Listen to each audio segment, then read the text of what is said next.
about another Boogeyman movie, but this time from Stephen King. So, how about that? So, when I heard about this from seeing the trailer about a couple months ago, and it looked interesting, but I personally thought it was a remake of the Boogeyman movie they did back in like the 2000s or something like that. Whereas like, yeah, no, that didn't work. But this one is apparently based on a short story by Stephen King. So I was like, okay, we'll see what they do.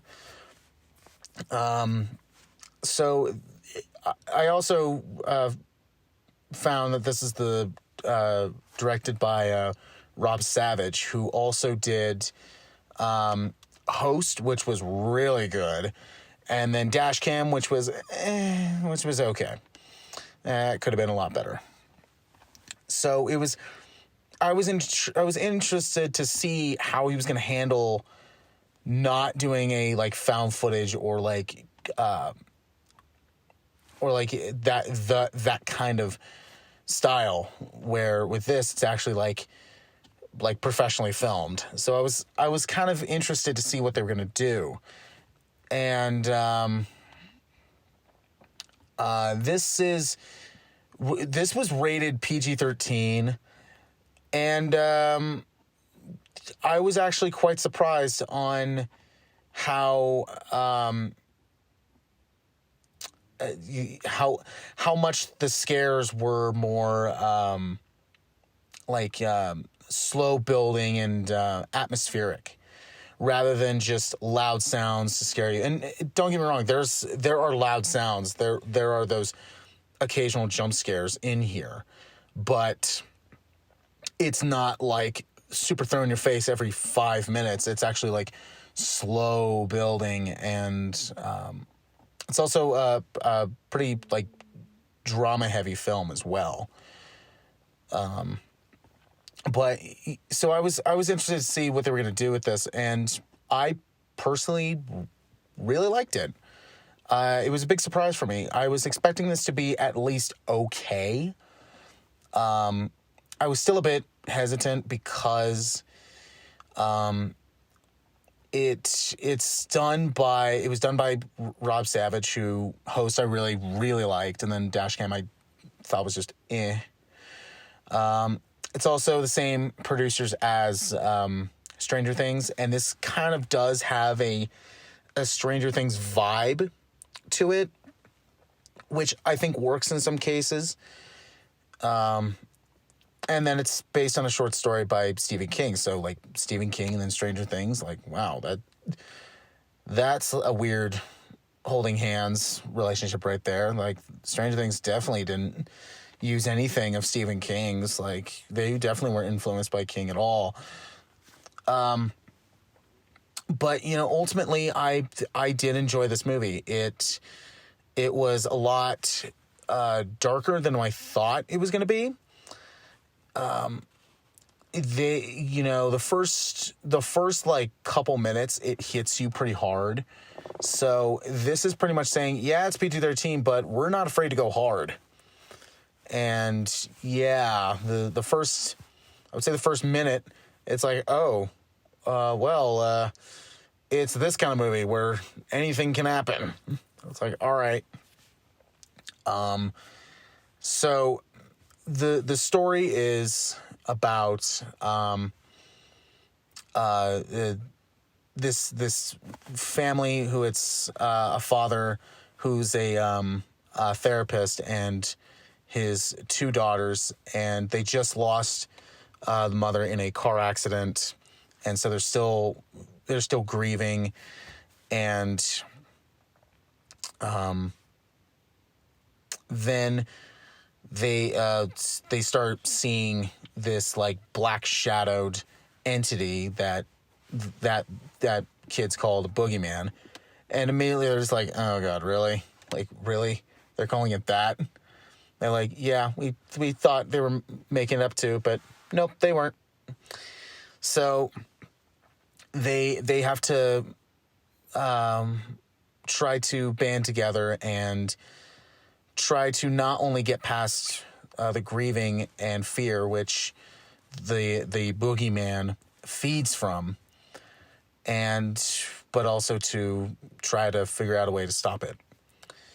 Now, it felt, I like I said before, it felt a lot darker than I thought it was going to be. I got a lot of vibes from the movie Smile from last year, which was a very creepy movie. And so it was giving me somewhat like that vibes, where it wasn't really concentrating on the jump scares too much, but was more concentrating on the atmosphere and like using your eye to like look around. So like there were parts in the movie where like something was building up and I'm like, oh, I can see something.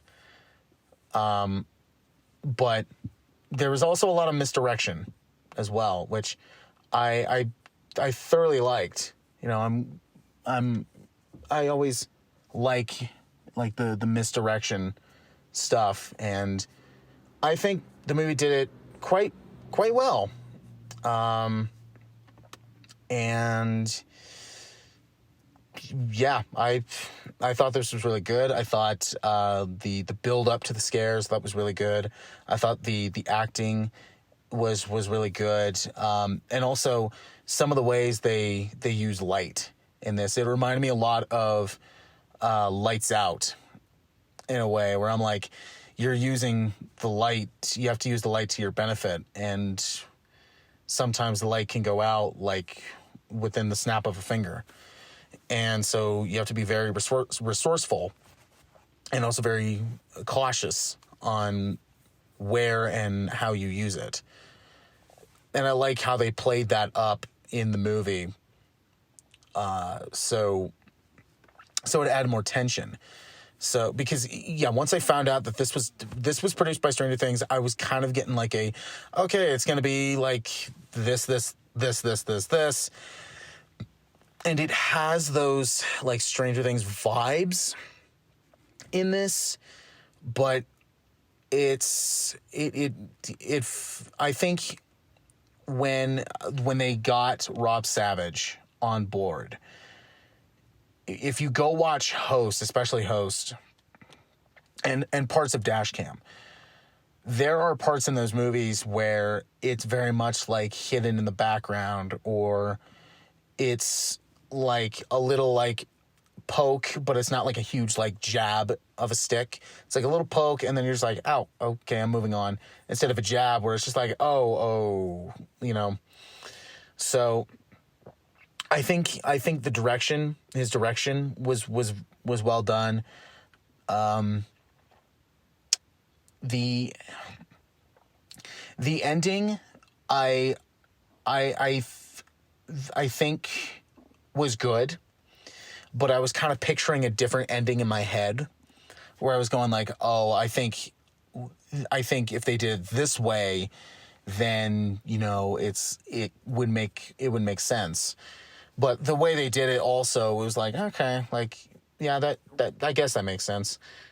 Again, it has that like Stranger Things vibe to it, which is like, yeah, it kind of ended the way I kind of thought it was going to, and at times was going like, I don't know why you would end it like that, but it was like, okay, that I now get it, because you added like some things in there where I'm like, okay, see that, I get that it makes more sense. All right, you're good.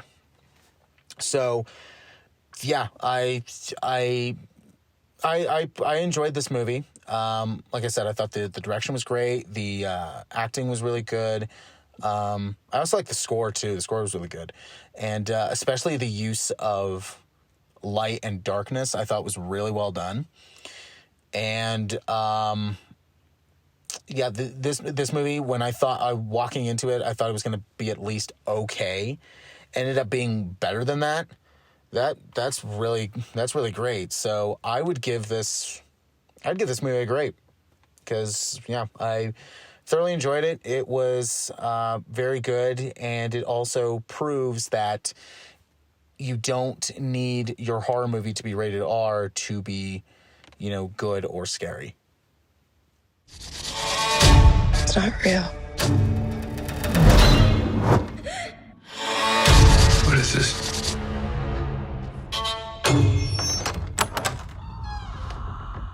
It's the thing that comes for your kids when you're not paying attention.